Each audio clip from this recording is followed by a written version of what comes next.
Como é que você está, meu querido irmão, minha querida irmã? Tudo bem por aí? Você está no Tempo 3, um canal dedicado ao estudo de temas proféticos. Mas esse de hoje é muito especial. Vamos dar todos os méritos ao canal O Terceiro Anjo, tá? Se você quiser entrar lá nesse canal, tem muito conteúdo bom. E esse que nós vamos exibir aqui foi extraído do canal O Terceiro Anjo, dando aqui os méritos ao canal. Muito bem. Se você é uma pessoa muito interessada em saber a ordem cronológica dos eventos proféticos, você está no vídeo certo. Assista esse vídeo até o final. Se você preferir, pega papel e caneta e anota tudo que você achar importante para que você possa passar esse estudo para outras pessoas. Ou você pode compartilhar esse vídeo depois que você terminar de assistir. Se você se sentir abençoado, claro, você compartilha esse vídeo, põe nos teus grupos aí, curte o vídeo também, que é para fazer com que ele alcance mais pessoas. Mas eu quero dizer para você o seguinte: essa mensagem é para trazer para você segurança, tá? Você vai descobrir aqui como se sentir em paz de espírito no que diz respeito às coisas que estão acontecendo e as que ainda acontecerão.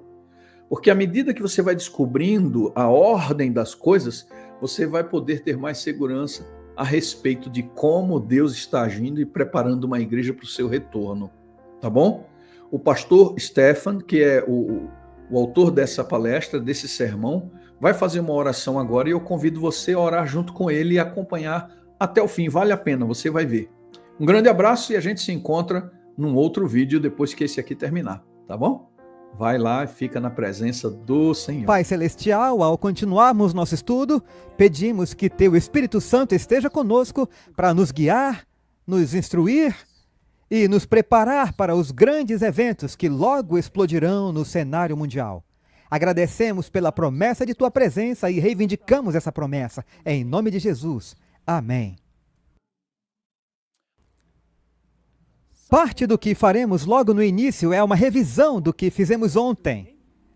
Portanto, vamos começar na parte inferior da página 47 das suas anotações. Vocês lembram que, de acordo com o verso 4, Mateus 24 foi dado especialmente aos discípulos para que eles não fossem enganados. Em outras palavras, é direcionado aos fiéis e não ao mundo em geral. Então, notamos que, no início do tempo do fim, muitos afirmarão ser Cristo. Pessoas afirmarão ser Cristo. E esse é o verso 5. Porque muitos virão em meu nome, dizendo, eu sou o Cristo, e enganarão a muitos. Observem que, nesse momento, há pessoas que afirmam ser Cristo. Mais adiante, nos versos 23 a 27, veremos que é Satanás quem personifica Cristo. Portanto, há uma diferença entre pessoas que afirmam ser Cristo, aqui no verso 5, e Satanás personificando Cristo mais adiante na sequência. Então, vamos para os versos 6 e 7. É apenas uma revisão do que estudamos ontem. Os versos 6 e 7 falam sobre o tumulto na sociedade e na natureza. E diz, e ouvireis falar de guerras e de rumores de guerras, e não vos perturbeis, porque é mister que tudo isso aconteça, mas ainda não é o fim. Porque se levantará nação contra nação e reino contra reino, e haverá fomes, pestes e terremotos em vários lugares. Em Marcos capítulo 13, verso 8, acrescenta que haverá tumultos, que hoje chamamos de motins. Em outras palavras, não haverá apenas guerras externas, haverá tumultos internos nas sociedades e nas nações. Agora, quem causa todos esses desastres? É Deus quem está causando todos esses desastres? Não. Quem está causando? Satanás. Eu quero que vocês observem o verso 8. O verso 8 nos diz que todas essas coisas, a propósito, temos uma declaração de Ellen White que amplifica todos os desastres que ocorrerão. Ela menciona furacões e tsunamis e coisas assim. No verso 8 diz, porém, tudo isso é o princípio das dores. E Ellen White escreveu, no Grande Conflito, página 590, essas visitações devem se tornar cada vez mais frequentes e desastrosas. Agora, qual é o objetivo de Satanás ao causar essas coisas? Ele tem um motivo oculto. Ele tem um propósito para causar esses desastres na sociedade e na natureza. Qual é o seu plano? Sua intenção é culpar o povo de Deus pelo que está acontecendo. E sabemos disso porque o verso seguinte nos diz isso. Vocês lembram da palavra então? Tote? O que tote significa? Significa algo que acontece depois de outra coisa. Isso e depois isso. Então você tem os desastres nos versos 6 e 8. E o versículo 9 diz, então, esse é o primeiro uso do tote aqui em Mateus 24. Então eles, a pergunta é quem são eles? Mateus não identifica quem são eles, mas Marcos e Lucas fazem isso. Então eles os entregarão à tribulação. Note que tribulação não é qualificada. Não é grande tribulação, mas a tribulação. E matarão vocês. Isso acontece durante a tribulação? Sim ou não? Sim, pois não haverá nenhum mártir após o fim da provação. Então diz que então eles o entregarão à tribulação e o matarão. E vocês serão odiados por todas as nações por causa do meu nome. Portanto, observem claramente que o verso 9 remove o véu e nos diz que a razão pela qual todas essas calamidades estão acontecendo é porque Satanás quer culpar o povo de Deus. Aconteceu algo semelhante nos dias de Elias? Quem foi culpado pela fome e pela pestilência nos dias de Elias? Foi Elias. Disseram, você é o perturbador de Israel. E essa é uma declaração que Ellen White usa com relação ao fim dos tempos. E em última análise, Satanás não apenas pretende perseguir aqueles que as pessoas vão pensar que estão causando essas coisas, mas seu propósito final é perseguir e destruir aqueles que guardam o sábado do sétimo dia. Agora vamos rolar para baixo, até onde diz em Marcos 13, verso 9, porque temos que avançar. Marcos 13, verso 9, nos diz que quando essa tribulação chegar... A propósito, Marcos 13 e Lucas 21 têm o mesmo sermão de Jesus, mas há detalhes que não estão em Mateus. Portanto, o que vamos fazer é pegar o testemunho de Mateus, Marcos e Lucas e combiná-los para ter o quadro completo. Marcos 13, verso 9, nos diz que quando essa tribulação chegar, o povo de Deus não vai fugir. Eles vão testemunhar. Marcos 13, 9 diz, mas tomem cuidado, pois eles, não nos diz quem são eles os entregarão aos conselhos e serão açoitados nas sinagogas. Vocês serão levados à presença de governantes e reis por minha causa, para lhes servir de testemunho. Então, o que vai acontecer durante essa pequena tribulação, esse pequeno período de angústia? O povo de Deus terá que testemunhar perante as grandes pessoas da terra, perante governantes, reis e conselhos.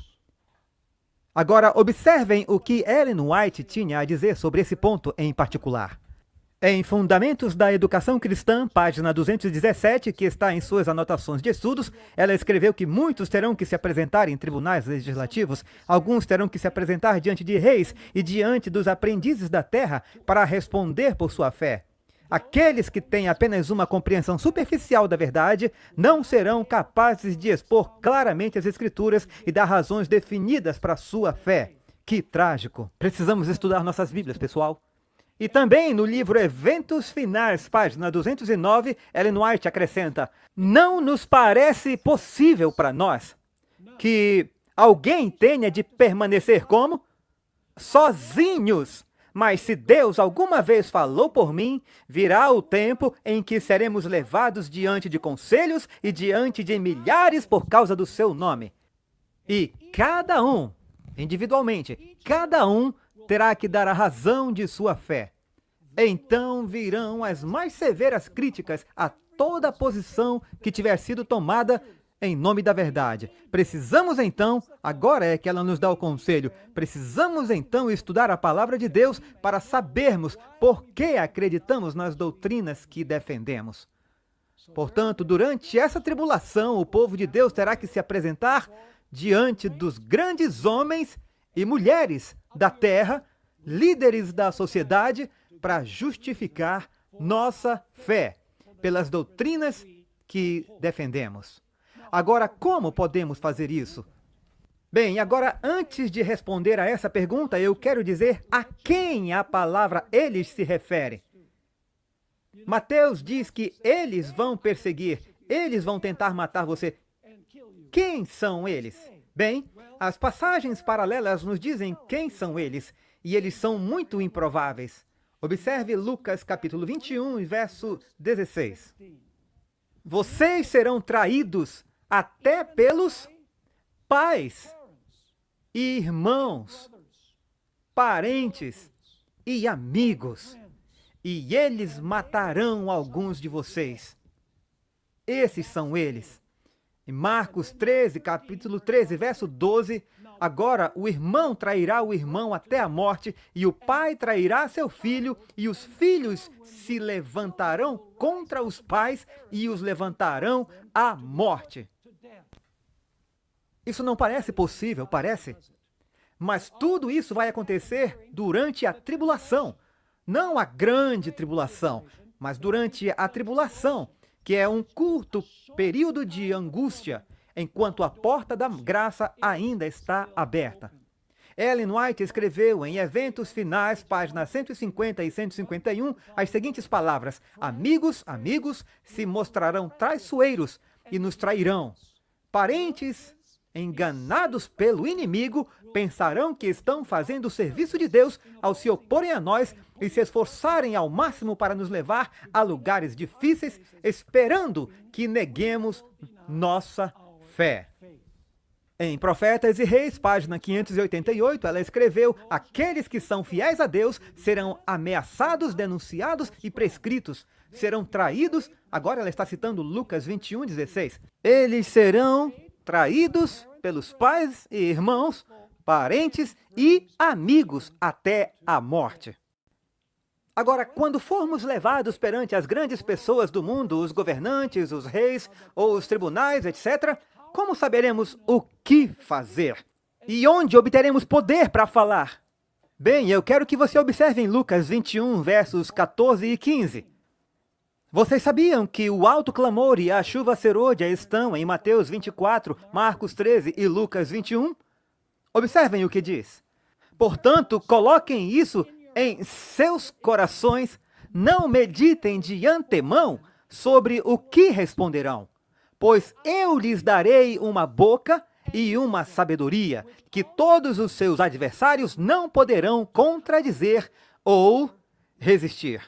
Marcos 13, verso 11, acrescenta: mas quando os prenderem e entregarem, não se preocupem de antemão, nem premeditem o que vão dizer. Mas, agora vem o ponto-chave, mas o que lhes for dado naquela hora, falem, pois não são vocês que falam, mas o Espírito Santo. E aí está a chuva serôdia, pessoal. E o falar com ousadia é o alto clamor. Em outras palavras, a chuva serôdia é o poder e o alto clamor é a mensagem. E quem vai dar isso ao povo de Deus quando eles tiverem que testemunhar? O Espírito Santo. Ellen White escreveu, em Grande Conflito, página 606, que os pecados de Babilônia serão expostos. Isso está no capítulo sobre a advertência final. Os temíveis resultados da imposição das observâncias da igreja pela autoridade civil, as incursões do espiritismo, o furtivo, mas rápido progresso do poder papal, tudo será desmascarado pelo alto clamor, sob o poder do Espírito Santo. Tudo será desmascarado. Por essas solenes advertências, o povo será agitado. Na verdade, Ellen White usa Lucas 21, verso 15, para falar sobre o alto clamor. Na próxima citação, em Manuscript Releases, volume 8, página 187, ela escreveu que aqueles que receberem Cristo como Salvador pessoal resistirão ao teste da provação nesses últimos dias. O Senhor Jesus dará aos discípulos uma língua e sabedoria que seus adversários não poderão contestar nem resistir. Lucas 21, verso 15. Aqueles que não conseguirem superar as ilusões satânicas por meio do raciocínio darão um testemunho afirmativo que confundirá os homens supostamente instruídos. As palavras sairão dos lábios dos iletrados com tal poder de convencimento e sabedoria que haverá conversões à verdade. Claramente, isso acontece durante o tempo de angústia, correto? Milhares se converterão sob seu testemunho. Isso não é lindo? Então, o que o povo de Deus fará durante o pequeno período de angústia? Eles correrão para as montanhas, certo? Não. O que eles farão? Eles pregarão um alto clamor. Sob o poder da chuva serôdia, a fuga vem mais tarde, em Mateus 24. Porque temos uma sequência cronológica de eventos. Agora, durante o alto clamor na chuva serôdia, Ellen White descreve que multidões sairão da Babilônia e se juntarão ao povo de Deus. Observe a próxima citação em Primeiros Escritos, página 33. Eu vi que Deus tinha filhos que não viam e não guardavam o sábado. Eles não rejeitaram a luz sobre ele. E no início do tempo de angústia, esse é o pequeno tempo de angústia, alguém escreveu para Ellen White e disse: espere um minuto, quando o tempo de angústia chegar, a porta da graça estará fechada. Então, como as pessoas responderão à mensagem e sairão da Babilônia? Ellen White explicou, vou ler isso na próxima declaração. Eles não rejeitaram a luz sobre isso e no início do tempo da angústia, fomos cheios do Espírito Santo. O que é isso? A chuva serôdia, pessoal. Ao sairmos e proclamarmos, esse é o alto clamor, proclamarmos o sábado mais plenamente. E o que isso produz? Isso enfureceu as igrejas e os adventos nominais. Encontramos isso em Mateus 24. Diz que o povo de Deus será odiado por amigos e parentes. Eles vão querer matar alguns deles. Bem, é isso que Ellen White está descrevendo aqui. Isso enfureceu as igrejas e os adventistas nominais, pois eles não podiam refutar a verdade sobre o sábado. Nesse momento, os escolhidos de Deus são aqueles que ainda estão na Babilônia. Todos os escolhidos de Deus viram claramente que nós tínhamos a verdade. E saíram de onde? Babilônia. E suportaram a perseguição conosco. Qual perseguição? A tribulação. Ela continua. Veja que Ellen White está simplesmente comentando a sequência de eventos em Mateus 24. Ela continua. Observe. Eu vi espada, fome, pestilência. Onde encontramos essas palavras? Em Mateus 24, 6 a 8. Alô? Observem. Eu vi a espada, a fome, a peste e grande confusão na terra. Ou seja, tumulto. Marcos 13, verso 8. Os ímpios pensarão que havíamos trazido juízos sobre eles e se levantaram e tomaram o conselho de livrar a terra de nós, pensando que assim o mal seria contido. E alguém escreveu, como mencionei, a Ellen White e disse: espere um minuto, você disse que no início do tempo de angústia nós saímos e, sob o poder da chuva serôdia, pregamos o alto clamor. De que adiantaria se isso está acontecendo no tempo de angústia? E então Ellen White teve que explicar. Isso está em Primeiros Escritos, página 85 e 86. O início do tempo de angústia, aqui mencionado, não se refere ao tempo em que as pragas começarão a ser derramadas, mas a um curto período de tempo, imediatamente antes de serem derramadas, enquanto Cristo estiver no santuário. Naquele momento, enquanto a obra de salvação estiver sendo concluída, o que virá sobre a terra? Problemas virão sobre a terra e as nações ficarão iradas, mas serão controladas para não impedir o trabalho do terceiro anjo. Qual é a obra do terceiro anjo? O alto clamor, gente. Naquele momento, a chuva serôdia, ou o refrigério da presença do Senhor, virá para dar poder à alta voz do terceiro anjo. Portanto, o Espírito Santo é o poder e a alta voz é a mensagem. E ela continua a declaração dizendo: e preparem os santos para permanecerem firmes no período em que as 7 últimas pragas serão derramadas. Observem que Ellen White também comenta no livro Materiais de 1888, página 488, esse período com as seguintes palavras: Os dois exércitos permanecerão distintos e separados, isto é, os justos e os injustos. E a distinção será tão marcante que muitos que forem convencidos da verdade se colocarão do lado do povo que guarda os mandamentos de Deus. Quando essa grande obra ocorrer na batalha, antes do último conflito final, muitos serão aprisionados. Portanto, haverá prisão do povo de Deus diante de uma lei dominical nacional? Sim. As pessoas acreditam que quando a lei dominical nacional chegar, a perseguição começará. Não. Haverá um pequeno tempo de angústia e perseguição enquanto o povo de Deus estiver chamando a atenção do mundo para o sábado, e isso levará, por fim, a lei dominical. Então, ela continua. Quando essa grande obra for realizada na batalha, que antecede o último conflito final, muitos serão aprisionados. Muitos fugirão de cidades e vilas para salvar suas vidas, e muitos serão o quê? Serão considerados mártires por causa de Cristo, por defenderem a verdade. Eles serão levados perante reis e governantes e perante conselhos para enfrentar as falsas acusações absurdas e mentirosas feitas contra eles. Mas eles devem permanecer firmes como uma rocha para o princípio, como ouvimos no sermão anterior. Como a promessa é, como seus dias, assim será a sua força. Você não será tentado acima do que é capaz de suportar. Jesus suportou tudo isso e muito mais. A ordem expressa de Deus deve ser obedecida, pois Deus tem trabalhado. E depois ela cita Lucas 21, 8 a 19, que é a passagem paralela ao capítulo 24 de Mateus. Agora, na segunda vez em que a palavra então aparece, o que vai acontecer quando a perseguição chegar? É aí que você verá quem é quem. Haverá uma sacudida naqueles que não estiverem dispostos a sofrer perseguição. Observe o verso 10 de Mateus 24 e o verso 10. E então, em outras palavras, durante esse tempo de angústia por causa da perseguição, porque o povo de Deus será traído, então muitos serão o quê? Ofendidos, trairão uns aos outros e odiarão uns aos outros. Jesus previu isso. Eu gosto da maneira como a NVI lê a palavra ofendidos. A NVI traduz que muitos se afastarão da fé, odiarão e trairão uns aos outros. E a versão padrão em inglês traduz que muitos se afastarão, trairão uns aos outros e se odiarão. Jesus já havia previsto isso.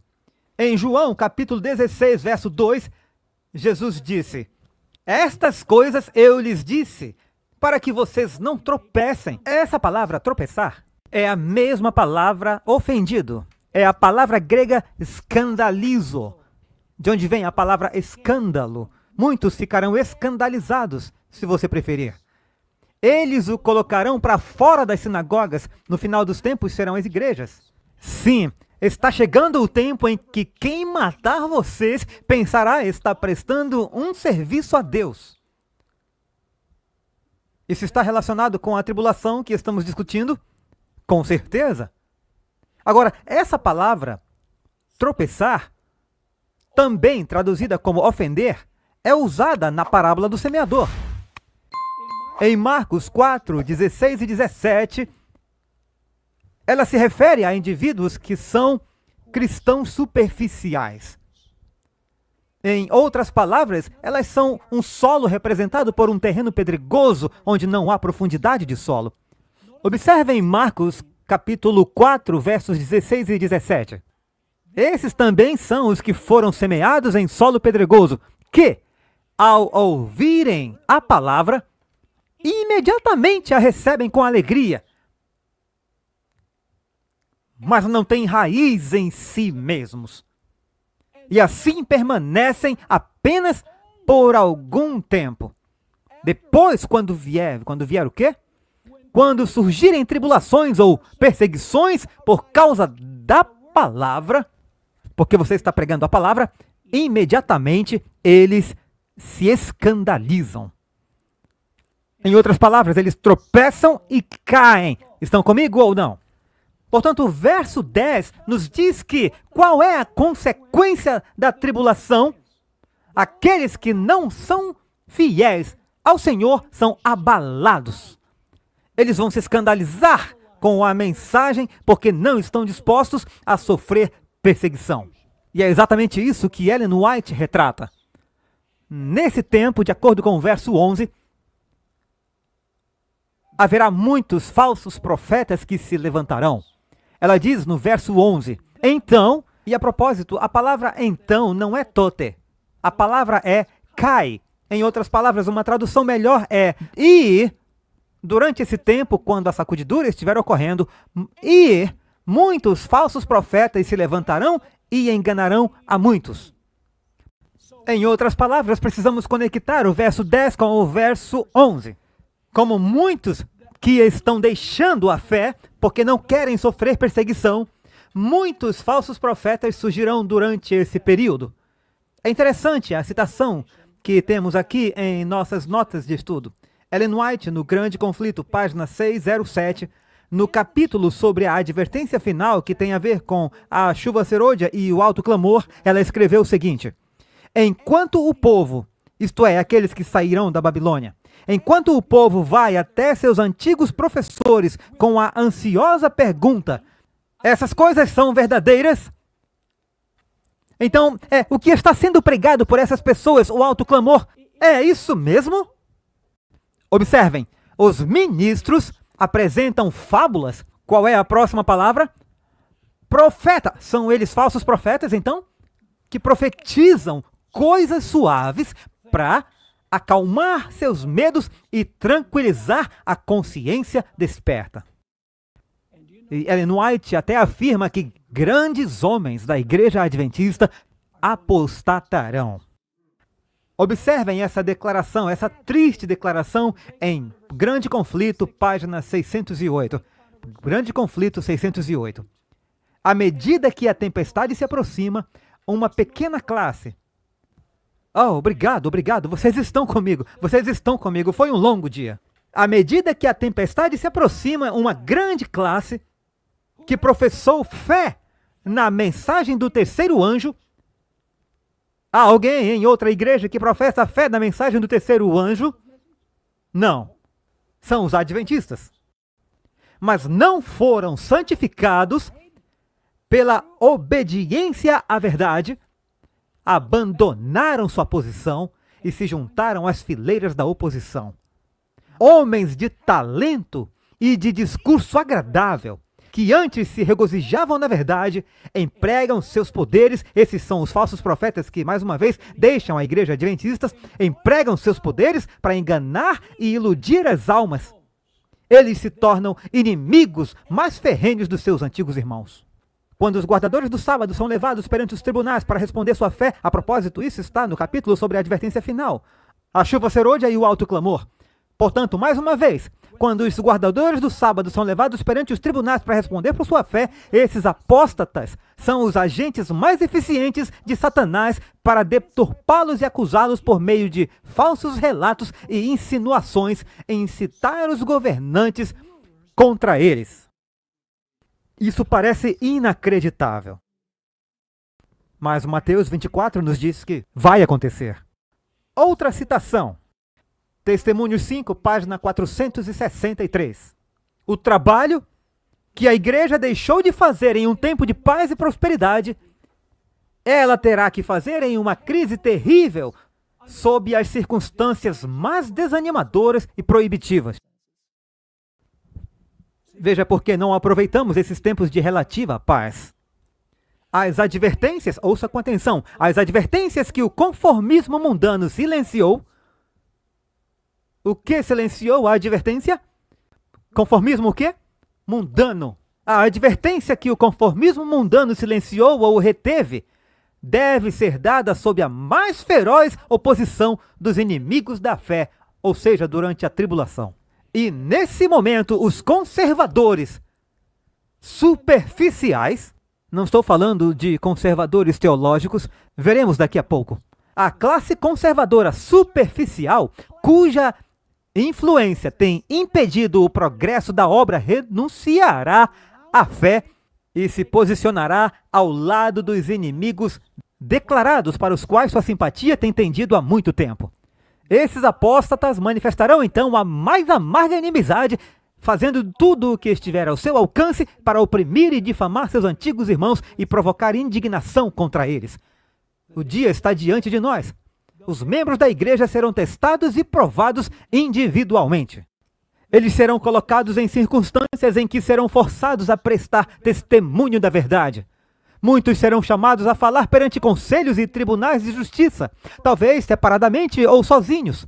A experiência que os teria ajudado nessa emergência, eles deixaram de obter, e sua alma está carregada de remorso pelas oportunidades desperdiçadas e privilégios negligenciados. Isso é sobre nós. O que estamos fazendo agora?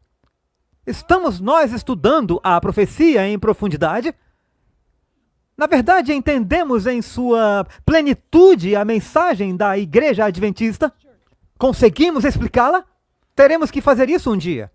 Portanto, vamos ao que interessa e fazer um estudo aprofundado da Bíblia e do Espírito de profecia, para que quando tivermos que testemunhar, possamos ganhar almas para o reino.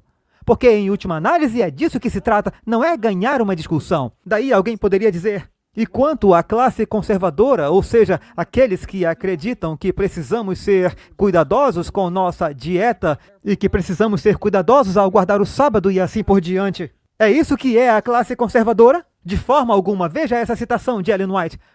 Testemunhos 3, volume 165, o que ela define sobre classe conservadora. A maioria das instituições do gênero, isto é, as instituições do mundo, são estabelecidas sobre princípios diferentes e são conservadoras. A maioria das instituições do mundo é o quê? Conservadora. Eu não diria que elas são teologicamente conservadoras, Dr. Walsh. Observem, o objetivo delas é encontrar a classe popular no meio do caminho. O que é a classe popular no meio do caminho? Eu vou me comprometer, politicamente correto, e moldar seu curso de modo que recebam o maior patrono e mais dinheiro. Essa é a classe conservadora de que Ellen White está falando. Observem o verso 12. O verso 12 começa com a palavra kai, que significa e.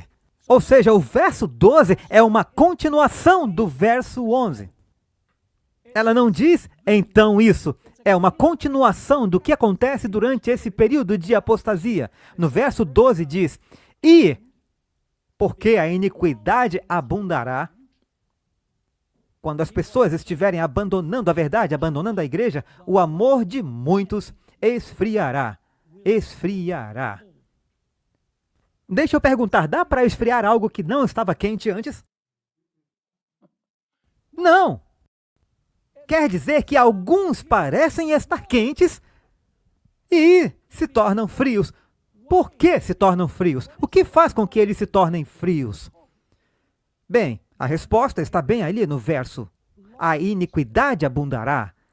A palavra iniquidade, que é traduzida como a iniquidade nas versões modernas da King James, creio que seja traduzida da forma mais apropriada em 1 João 3,4.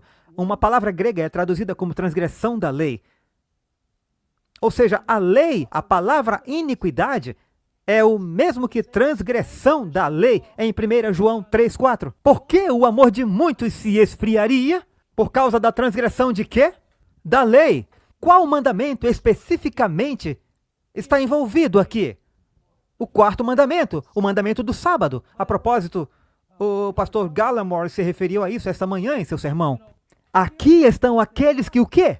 Guardam os mandamentos de Deus. Por quê? Porque os outros vão se opor aos fiéis de Deus. Porque a fé deles é quente, o amor deles é quente, porque eles guardam os mandamentos. Mas aqueles que deixam a igreja, o que vai acontecer? Seu amor vai esfriar e algumas pessoas colocam uma dicotomia entre o amor e os mandamentos. Não há dicotomia ou contradição entre a lei e o amor, pois o apóstolo Paulo disse que o amor é o cumprimento da lei. Jesus disse: se vocês me amam, guardarão os meus mandamentos. Não há conflito entre o amor e a lei de Deus. Agora, eu quero ler um trecho do Grande Conflito, página 608. O que acontece quando o amor é removido? As pessoas se tornam muito cruéis. Observem uma declaração no capítulo Advertência Final. Todas essas declarações estão no livro Grande Conflito. É o capítulo que trata da chuva serôdia, do alto clamor, da sacudidura e outros que saem da Babilônia, e da perseguição ao povo de Deus. Ela escreveu que a obediência consciente à palavra de Deus será tratada como o quê? Como rebelião. Cegados por Satanás, os pais serão duros e severos com o filho crente. O mestre ou patroa oprimirá o servo que cumpre o mandamento. A afeição será alienada. Os filhos serão deserdados e expulsos de casa. E em seguida ela escreve: para a sabedoria humana, tudo isso agora parece impossível. Mas como o espírito de restrição de Deus será retirado dos homens, e eles estarão sob o controle de Satanás, que odeia os preceitos divinos, haverá estranhos desenvolvimentos. O coração pode ser muito cruel quando o temor e o amor de Deus são removidos. Estão entendendo o quadro? Agora, também precisamos levar em conta Mateus 7, 21 a 23. Isso se refere às pessoas que professam ser cristãos no fim dos tempos, porque, como muitos me dirão naquele dia, eles estarão falando com Jesus. Observem Mateus 7, 21 a 23. Jesus diz: nem todos os que me dizem devem ser cristãos. Cristãos professos? Sim. Nem todo aquele que me diz Senhor, Senhor entrará no reino dos céus, mas aquele que o quê? Que faz a vontade do meu Pai que está nos céus. Muitos me dirão naquele dia: Senhor, Senhor. Se eles estão dizendo Senhor, Senhor, estão afirmando ser cristãos, certo? Senhor, Senhor, não profetizamos em seu nome? Não expulsamos demônios em seu nome? E não fizemos muitas maravilhas em teu nome? Então declararei a eles: nunca vos conheci. Apartai-vos de mim, vós que sois transgressores da lei. Mais uma vez, a mesma palavra grega, traduzida como ilegalidade em versões mais modernas, mas é a mesma palavra anon, que significa transgressão da lei. Ellen White descreveu o abalo daqueles cujo amor esfria. A propósito, o abalo é daqueles que afirmam ser cristãos, que afirmam ser seguidores de Jesus. Ela escreveu o seguinte: haverá uma sacudidura da videira. O joio deverá, com o tempo, ser separado do trigo. E, em seguida, observe que ela cita Mateus 24, 12. Ela escreveu, porque a iniquidade é abundante, e o amor de muitos se esfriará. É exatamente o momento em que o genuíno será o mais forte. Ela também cita Mateus 24, verso 2, no livro Filhos e Filhas de Deus, página 211.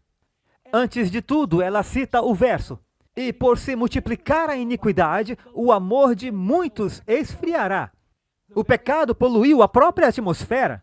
Logo, o povo de Deus será testado por provações ardentes.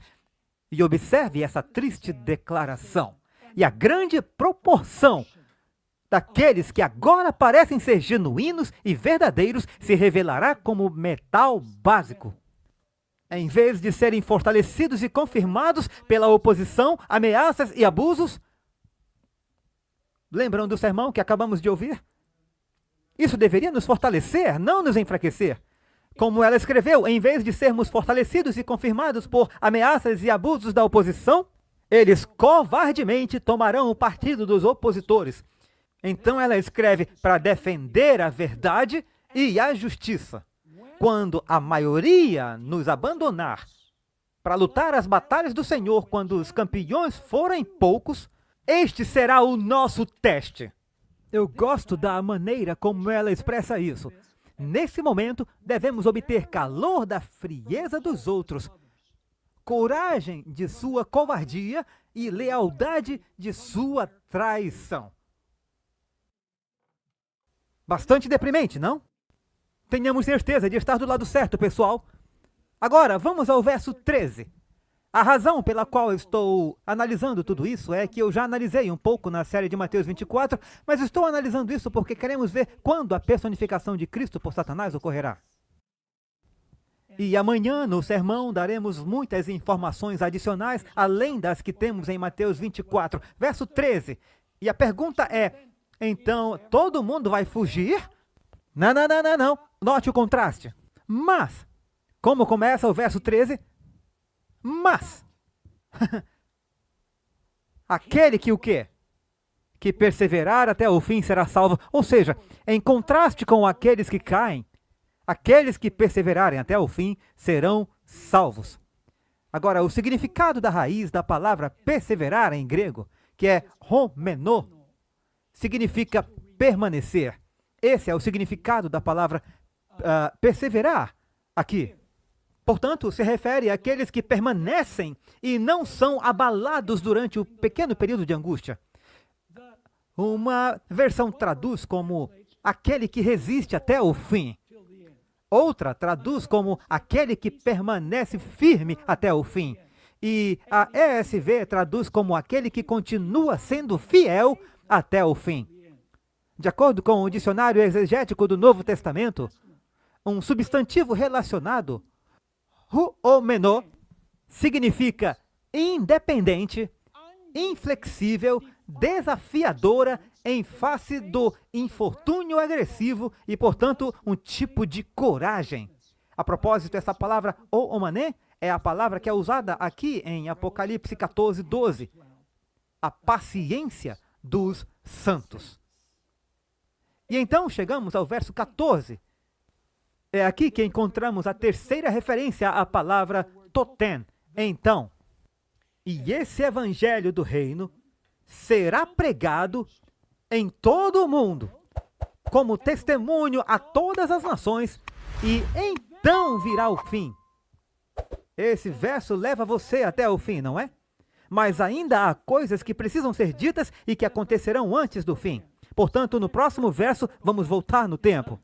Agora, algumas pessoas dizem, mas espera um pouco, pastor, o evangelho tem sido pregado desde os tempos dos apóstolos. Então, como podemos dizer que esse evangelho do reino, que é pregado em todo o mundo como testemunho para todas as nações, tem a ver com a pregação do evangelho do tempo do fim? Bem, a resposta é simples. Há 3 elementos nesse verso. Primeiro, há a pregação do evangelho. Segundo, para todas as nações. E em terceiro lugar, vem o fim. Onde mais encontramos esses mesmos 3 conceitos? Em Apocalipse 14, verso 6. Vi outro anjo voando pelo meio do céu, tendo o quê? O evangelho eterno, para quê? Para pregar aos que habitam sobre a terra, em todas as nações, tribos, línguas e povos. E quando você chegar ao verso 14, verá que Jesus está sentado na nuvem e está vindo para a terra. É quando vem o fim chega. Portanto, isso se refere à pregação do evangelho no contexto do julgamento. Deixa eu perguntar, Martinho Lutero pregou o evangelho no contexto do julgamento? Não. Martinho Lutero poderia pregar a mensagem do primeiro anjo, temei a Deus, dá-lhe glória, pois a hora do seu juízo chegou? Lutero poderia pregar isso? O apóstolo Paulo poderia pregar? Wesley poderia pregar isso? Não. Vejam que isso se refere à pregação do evangelho para todo mundo no contexto do juízo investigativo. Observem essa declaração de Ellen White, o desejado de todas as nações, página 633. Na profecia da destruição de Jerusalém, Cristo disse: como a iniquidade abundará, o amor de muitos esfriará, mas aquele que perseverar até o fim será salvo. E este evangelho do reino será pregado em todo o mundo, em testemunho a todas as nações, e então virá o fim. Ela está citando Mateus 24, e agora observe o que ela escreveu. Essa profecia será o quê? Será cumprida mais uma vez. A iniquidade abundante daquele dia encontra sua contrapartida nesta geração, assim como uma previsão a respeito da pregação do evangelho. Antes da queda de Jerusalém, Paulo, escrevendo pelo Espírito Santo, declarou que o evangelho foi pregado a toda criatura que há debaixo do céu. Portanto, agora, antes da vinda do Filho do Homem, o evangelho eterno deve ser pregado a todas as nações, tribos, línguas e povos. E em Grande Conflito, página 356, Ellen White diz que a pregação do evangelho, em Apocalipse 14, 6 e 7, é pregada em um contexto específico no final dos tempos. Isso não poderia ser pregado naquele contexto pelos apóstolos. Vejam essa citação. A mensagem de salvação foi pregada a todos. Mas essa mensagem de Apocalipse 14, 6 e 7 é uma parte do evangelho que só poderia ser proclamada somente nos últimos dias. Pois só então seria verdade que a hora do julgamento havia chegado. Estão comigo? Vejam, estamos seguindo uma sequência. E então, no verso 15, o verso 14, diz que o fim virá, mas ainda há algumas coisas que acontecerão na cadeia de eventos. Então, temos o verso 15. Portanto, quando vocês virem a abominação da desolação, de que falou o profeta Daniel, em pé no santo lugar, quem lê, que entenda. Obviamente, isso está acontecendo antes do fim. E o restante dos capítulos trata dos eventos antes do fim. Agora, o que é a abominação da desolação? Ellen White deixa isso muito claro. Em Testemunhos 5, páginas 464 e 465, ela escreveu: não está muito distante o tempo em que, como os primeiros discípulos, seremos forçados a buscar refúgio em lugares desolados e solitários.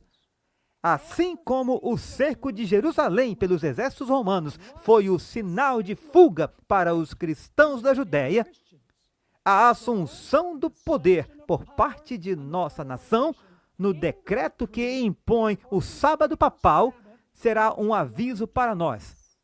Será então o momento de deixarmos as grandes cidades, preparando-nos para deixar as menores e irmos para lares retirados em lugares isolados entre as montanhas.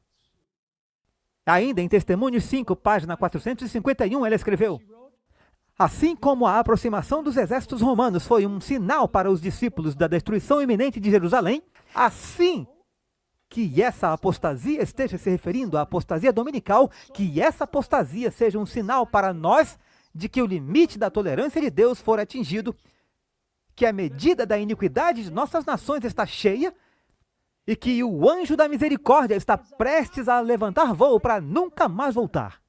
Então, quando a lei dominical é dada, isso não é o fim do tempo da graça.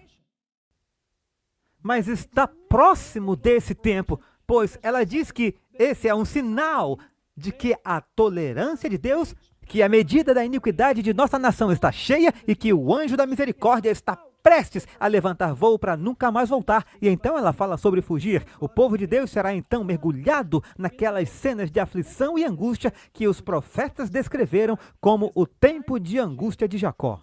E aqui vem uma parte muito importante do que veremos amanhã. O que acontece durante o tempo de angústia de Jacó? O tempo de angústia de Jacó é depois do fim da porta da graça? Ah, não!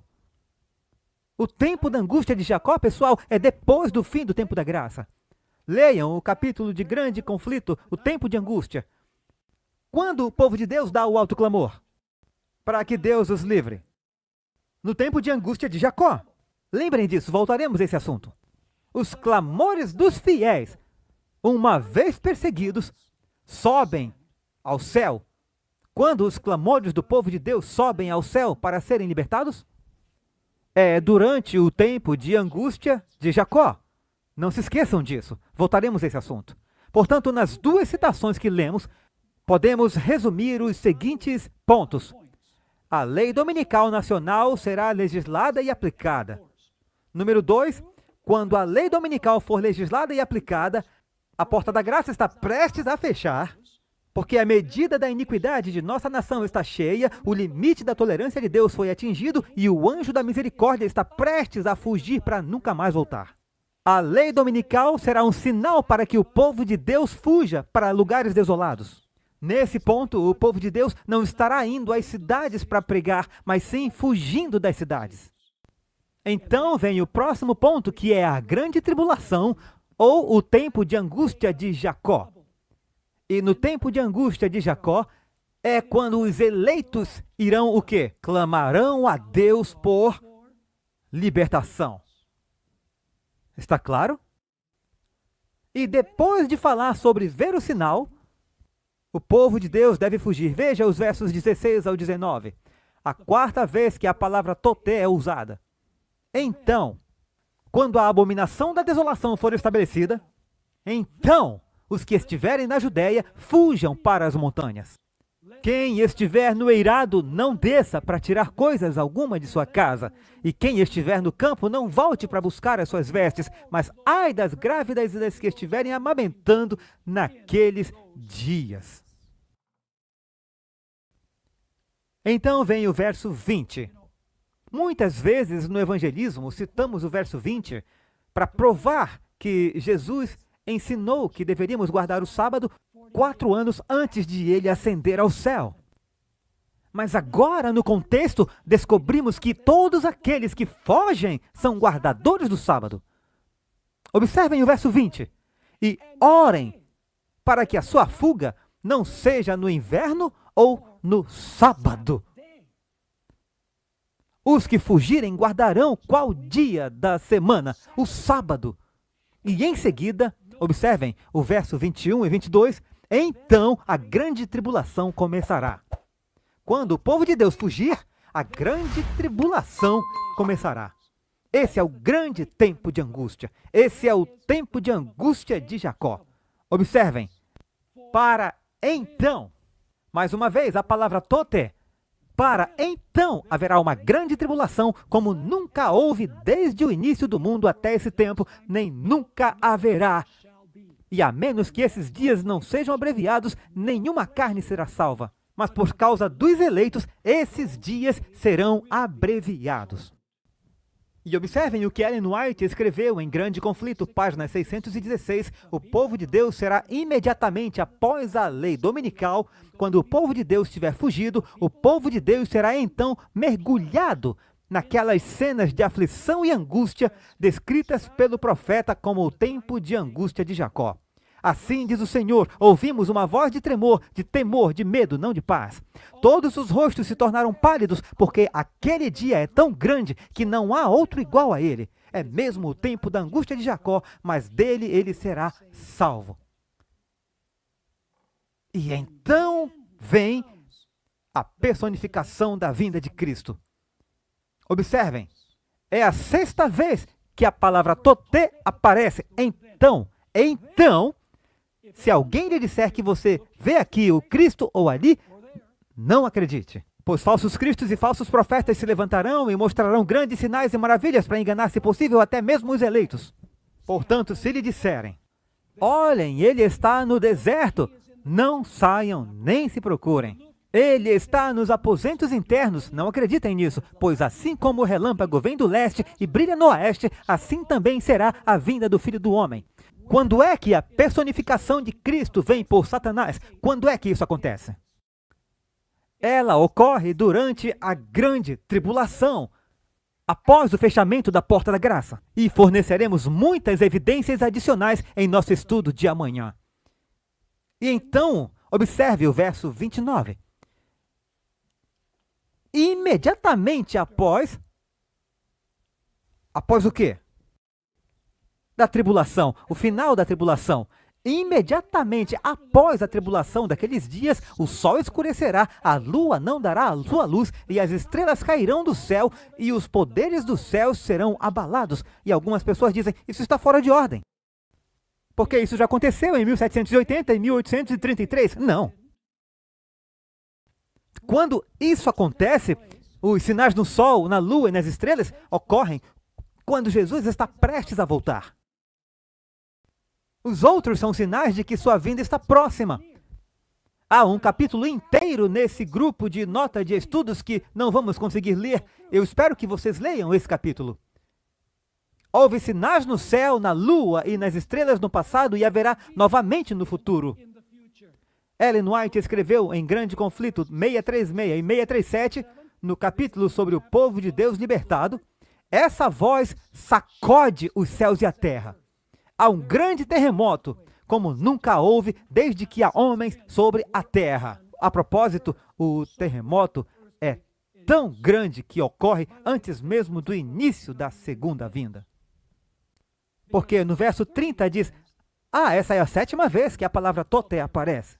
Então, o sinal do Filho do Homem aparece no céu. O que é o sinal do Filho do Homem?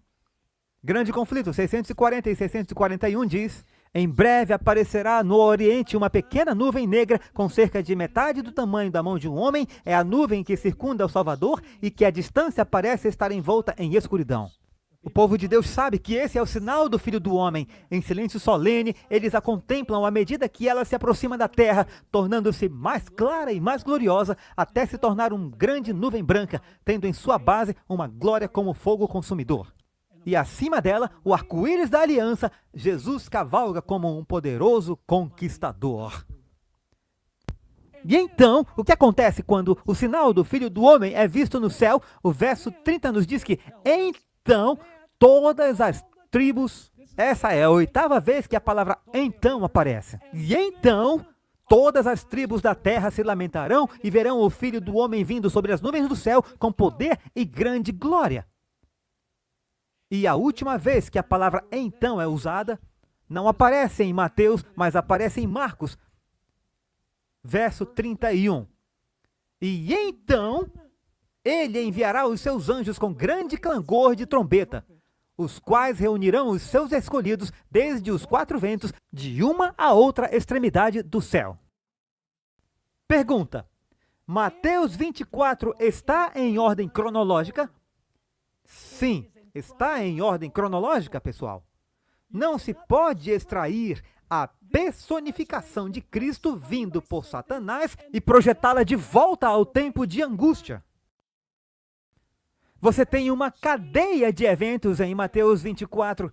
Esse é, para mim, o capítulo mais importante sobre os eventos do tempo do fim em toda a Bíblia. Porque ele nos dá o esqueleto dos eventos do fim dos tempos.